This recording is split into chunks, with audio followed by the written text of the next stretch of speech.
Hey guys, welcome back to my channel. In this video, I'll show you how to hide your activity status inside your Snapchat application. This works for both iOS and Android device users.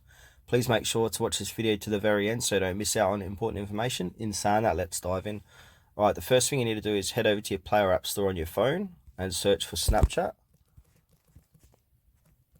And make sure Snapchat is updated to the latest version. Once that is done, click on Open. And now once you've opened Snapchat, click onto your profile and then click onto the gear icon, top right hand corner of your screen. And if you scroll down, you should see activity indicator. Click onto that. And then when enabled, others can see if you've been active on Snapchat recently. So mine's currently turned off, but if it's on, just simply toggle it off just like that. So that's how you hide your activity status inside Snapchat. Thanks for watching this video to the very end. Please consider to like this video and subscribe to our channel if you found this tutorial helpful.